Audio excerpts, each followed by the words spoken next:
اللہ تعالیٰ کی ذات آپ کے اپنوں کو آپ سے الگ کیوں کر دیتا ہے؟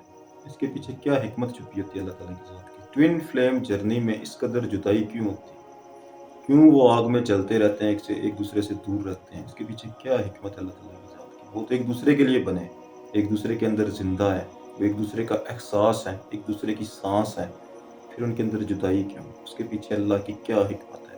ان کے باطنی سفر کے لیے، ان کے اسپرچول جرنی کے لیے، ٹوین فلیم جرنی کے لیے کیوں ضروری ہے؟ آج کی ویڈیو میں ہم اس چیز کو ڈیپلی سمجھنے کی کوشش کریں گے۔ یاد رکھنا، یہ اتنا سمپل نہیں ہے کہ پہلے وہ ملتے ہیں پھر جدا ہو جاتے ہیں پھر ملتے ہیں۔ اتنا سمپل نہیں ہے۔ ان کی جدائی کے پیچھے 6 عالم چھپے ہوئے ہیں جن کا سفر انہوں نے کرنا ہوتا ہے۔ کسی کو سال لگتا ہے، کسی کو 10 سال لگتے ہیں، کسی کو 40 سال سیپریشن میں گزارنے ہوتے ہیں۔ ٹوین فلیم جرنی اس قدر دردناک کہانی ہے۔ میں کوشش کروں گا کہ اس کو ڈیپلی آپ کو سمجھا سکوں۔ دیکھو، انسان اپنے مقام تک پہنچنے کے لیے، ٹوین فلیم جرنی والے اپنے مقام تک پہنچنے کے لیے 6 عالم ہے جس میں سے سفر کر کے وہاں تک پہنچتے ہیں۔ اس میں سے پہلا عالم عالم ناسوت ہے۔ سننے میں بڑا مشکل لفظ ہے نا، لیکن میں یہاں پر کوئی ویسٹرن تھیوری تو پیش نہیں کر رہا، کوئی ہندوازم تو پروموٹ نہیں کر رہا۔ میں نے آپ کو اسلامی طریقے سے بتانا ہے، اس لیے اس کی تھوڑی سی تشریح ساتھ ساتھ کرتا جاؤ تاکہ آپ کو سمجھ آ سکے۔ عالم ناسوت سے مراد یہ ہے کہ ناسوت کا اندھیرا، دنیا کا اندھیرا، شیطان کا اندھیرا، ابلیس کا اندھیرا۔ انسان کے اندر اللہ کا امر موجود ہے جو ٹوین فلیم والوں میں ایک چوزن سول ہوتی ہے، اور یہ انسان کا ظاہر ہے۔ اس کے اور اس امر کے درمیان ایک اندھیرا ہے۔ آپ جب آنکھیں بند کرتے ہیں تو آپ کو کچھ نظر نہیں آتا ایک اندھیرے کے سوا۔ وہ اندھیرا ایک شیطان ہے، وہ ایک ابلیس ہے۔ آپ کے اندر جہان بستے ہیں نا، تو اس کے درمیان میں جو اندھیرا ہے وہ عالم ناسوت ہے۔ اس اندھیرے کو دور کرنے کے لیے پہلے عالم میں اگر آپ کے اندر وہ چوزن سول موجود ہے تو آپ کی جو معاون روح ہے، یعنی آپ کا ٹوین، یعنی آپ کا ٹیچر، آپ کوئی بھی اس کو نام دے لیں، وہ جس نے آپ کو باطنی سفر کروانا ہے، وہ زندگی میں آپ کو ملے گا۔ وہ آپ کو اسپرچولی باطنی طور پر انگیج کر لے گا۔ جب وہ باطنی طور پر آپ کو پہلے دن انگیج کرے گا نا، تو وہ آپ کو عالم ناسوت کا سفر کروانے کے لیے وہ سبق عطا کرے گا۔ کوئی بھی طریقہ ہو سکتا ہے، یہ ہر کسی کا الگ الگ جرنی ہے۔ کسی کو کوئی لفظ عطا ہوتا ہے، کسی کو کوئی ورڈ عطا ہوتا ہے، کسی کو کچھ عطا ہوتا ہے، کسی کو آنسو ملتے ہیں، کسی کو جدائی ملتی ہے، کسی کو اداسی ملتی ہے، کسی کو اللہ کا سبق ملتا ہے، کسی کو لا الہ الا اللہ ملتا ہے، کسی کو درود پاک ملتا ہے۔ یہ اپنے اپنے نصیب ہوتے ہیں، یہ اس کی مرضی ہوتی ہے۔ جو آپ کا ٹوین ہے، جو آپ کی معاون روح ہے، جب وہ آپ کو سبق عطا کرے گا تو آپ جب اس کو پڑھنا شروع کرو گے تو وہ آپ کی ذات کے اندر اترنا شروع ہو جائے گا، کیونکہ آپ کا کنیکشن اس کے ساتھ ہے۔ وہ پاورفل انرجی آپ کے پاس موجود ہے۔ تو عام لوگوں کے پڑھنے اور ان لوگوں کے پڑھنے میں فرق ہوگا۔ اس سے کیا ہوگا؟ اس سے آپ اپنے نفس کو کنٹرول کر لو گے، آپ کی خواہشات کم ہو جائیں گی، آپ کے اندر عشق کی آگ بھڑکے گی۔ اس کے لیے ٹوین کے لیے اپنے عشق کی آگ بھڑکنا شروع ہوگی۔ ٹھیک ہے، جب وہ آگ اندر بھڑکے گی، آپ سبق پڑھو گے تو وہ آپ کی ذات کے اندر اترنا شروع ہوئے گا، بالکل ایک پیاس کی طرح۔ اس سے آپ کے اندر ایک لائٹ پیدا ہوگی، ایک نور پیدا ہوگا، ایک دیا جلاتا ہے، سمجھ لے وہ ٹوین فلیم ایک دیا جلاتا ہے آپ کے اندر۔ جو پہلی کرن پھوٹتی ہے آپ کی ذات کے اندر، جیسے ہی وہ کرن پھوٹے گی تو عالم ناسوت کا اندھیرا کم ہونا شروع ہو جائے گا۔ اسے ویسٹرن تھیوری میں تھرڈ آئی بولتے ہیں، کچھ بولتا ہے کہ کچھ بولتا ہے، لیکن عالم ناسوت کا اندھیرا یعنی انسان کے ظاہر اور انسان کے باطن کے درمیان جو پردہ ہے وہ ہٹے گا۔ جب پہلا پردہ ہٹتا ہے تو انسان کی نگاہ عالم ملکوت۔ یہ عالم ملکوت کیا چیز ہے؟ عالم ملکوت سے مراد ہے کہ ایسا جہان جہاں پہ فرشتے بستے ہیں۔ انسان کے اندر ایسی کوالٹی پیدا ہو جاتی ہے کہ انسان اس کو یاد کرتا ہے اس طریقے سے کہ جیسے فرشتے تسبیح کرتے ہیں۔ فرشتے نان سٹاپ تسبیح کرتے ہیں نا، تو انسان بھی نان سٹاپ اس کو یاد کرنا شروع کر دیتا ہے، اپنے سول کو، اس سول کو جس کو باطنی سفر کروا رہی ہے، اس کو نان سٹاپ ایک تسبیح کی طرح بالکل وہ کوالٹی انسان کے اندر پیدا ہوتی ہے۔ انسان کی تھرڈ آئی اوپن ہو جاتی ہے، انسان کو دوسری دنیایں نظر آنا شروع ہو جاتی ہیں، دوسرے جہان نظر آتے ہیں، وہ سب کچھ اندر انسان کو نظر آتا ہے۔ تو یہ دوسرا سفر، جب انسان یہ دوسرا ٹریول کرتا ہے نا، عالم ناسوت سے عالم ملکوت کے اندر اترتا ہے، اسی وقت سیپریشن ہو جاتی ہے۔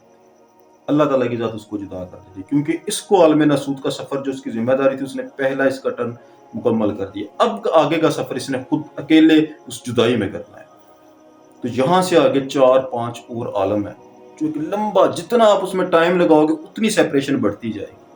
عالم ملکوت میں جا کے انسان کی تھرڈ آئی اوپن ہوتی ہے، جب انسان کو سب کچھ نظر آ رہا ہوتا ہے، وہ نظر نہیں آ رہا جس سے وہ محبت کرتا ہے، جس سے وہ عشق کرتا ہے، تو ہوگا کیا؟ پھر انسان تڑپے گا کہ مجھے سب کچھ دکھائی دے رہا ہے، وہ دکھائی نہیں دے رہا۔ تو اپنی ذات کے اندر گم ہو جائے گا، بے بس ہو جائے گا، اداس ہو جائے گا اور اندر غرق ہو جائے گا اپنی ذات کے اندر۔ اس کے بعد کیا ہوگا؟ عالم ملکوت تک تو آپ نے سمجھ لیا، لیکن عالم ملکوت سے بعد آگے کا سفر کیا ہوگا؟ عالم ملکوت سے نکلنے کے بعد انسان عالم جبروت میں اترے گا۔ یہ ایک ایسا عالم ہے جس کی تاب ہر کوئی نہیں لا سکتا۔ یہاں پہ آ کے بہت سے لوگ ان کی تڑپ اتنی بڑھ جاتی ہے کہ وہ دیوانے بھی ہو جاتے ہیں۔ آپ نے سنا ہوگا نا کہ لوگ دیوانے ہو جاتے ہیں، زلیخا بھی دیوانی ہو گئی تھی۔ بہت سی آپ نے کہانیاں بھی سنی ہوں گی، ہیر رانجھا، سسے پونو، بہت سے لوگ ایسے آپ نے دیکھے ہوں گے جو لوگ دیوانے ہو گئے، اپنا حال کھو بیٹھے۔ وہ کیا ہے؟ وہ عالم جبروت ہے۔ عالم جبروت یعنی حضرت جبریل امین۔ حضرت جبریل امین سے تصوف میں مراد لی جاتی ہے کہ پیغام رسانی،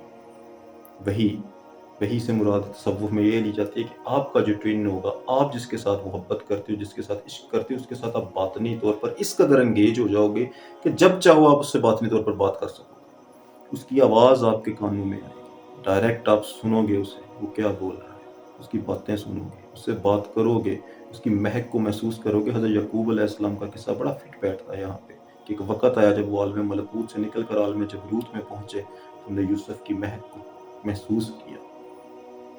لوگوں نے دیوانہ بولا، لیکن حضرت یوسف علیہ السلام کو وہ محسوس کرتے تھے، ان کو وہ سونگھ لیتے تھے۔ اس قدر وہ ان کی ذات کے اندر فنا ہو چکے تھے، اس قدر وہ ان کی ذات کو پا چکے تھے۔ عالم جبروت میں وہ ان سے باطنی طور پر بات کیا کرتے تھے۔ لوگ بولتے تھے کہ وہ مر چکے ہیں، وہ دنیا سے جا چکے ہیں، لیکن وہ نہیں مانتے تھے۔ کہتے تھے نہیں، میرا بیٹا زندہ ہے۔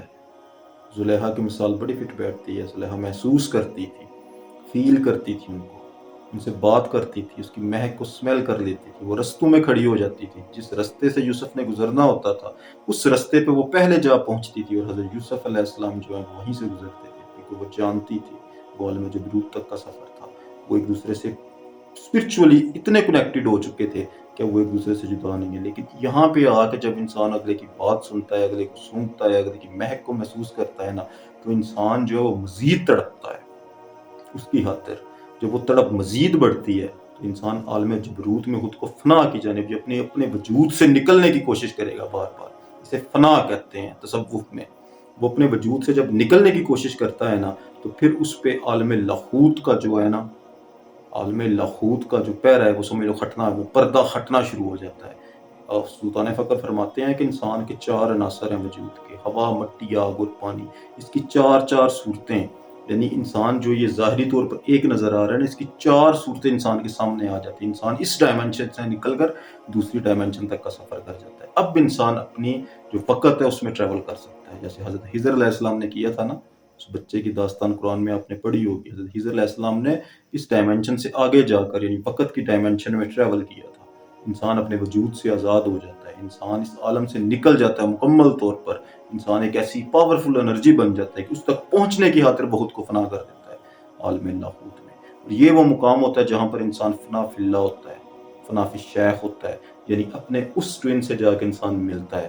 اور اس لمحے پہ آ کے ان کی دوبارہ جو ہے نا ملاقات ہوتی ہے، کیونکہ اب وہ اپنے وجود سے آزاد ہو گئی، اس تک پہنچ چکا ہے اور اس کو اس نے پا لیا ہے اپنی ذات کے اندر۔ تو یہ ملاقات کا ٹائم ہوتا ہے۔ اس کے بعد کیا یہ سفر ختم ہو جاتا ہے؟ تو بات یہاں پہ ختم نہیں ہوتی۔ اگر آپ یہاں سے آگے سننا چاہیں گے تو آپ مجھے بول دینا، میں بیان کروں گا، کیونکہ عالم لاہوت کے بعد عالم خاکویت بھی آتا ہے، عالم خاکویت کے بعد عالم ہو بھی آتا ہے، عالم ہو کے بعد عالم ہو بہو بھی آتا ہے، عالم ہو بہو کے بعد عالم عین توحید بھی آتا ہے، عالم میں ہو بھی آتا ہے۔ یہ سارے عالم ہیں، ان کا سفر بہت طویل ہوتا ہے، ان کی درد کی داستان بڑی طویل ہے۔ لیکن آج کی ویڈیو میں نے صرف یہ بیان کیا کہ ان کی سیپریشن کے پیچھے ان عالموں کا سفر ہے۔ تو پہلی ملاقات عالم ناسوت کا اندھیرا دور کرنے کے لیے، دوسری ملاقات اس کے اندر فرشتوں جیسی کوالٹی پیدا کرنے کے لیے، تیسرے عالم میں ان کو وہ جو ہے نا وہ محسوس کرنے کے لیے، ان کی مہک کو جاننے کے لیے، چوتھے عالم میں جب اپنے وجود سے آزاد ہو کے ان سے ملاقات کرتے ہیں، یعنی عالم لاہوت میں جا کے۔ اس کے بعد بھی ان کا سفر بہت آگے تک جاتا ہے، عین توحید تک پہنچنا ہے انہوں نے۔ عین توحید یعنی اس دریا میں غرق ہونا ہے جس شجر کا یہ حصہ ہے۔ یہ دونوں یہاں پہ یاد رکھنا مکمل نہیں ہوئے ابھی، یہ دونوں ایک ہونے ہیں، اور ایک ہونے کے لیے ان کو اکٹھے اس دریا میں غوطہ زن ہونا ہے، جو سرکار دو عالم کا وہ سمندر ہے فیض کا، اس کے اندر غوطہ زن ہونا ہے، اس شجر کا حصہ بن جانا ہے، تبھی وہ عین توحید کے مقام پر پہنچیں گے۔ لیکن آج کے لیے اتنا ہی۔ جزاک اللہ۔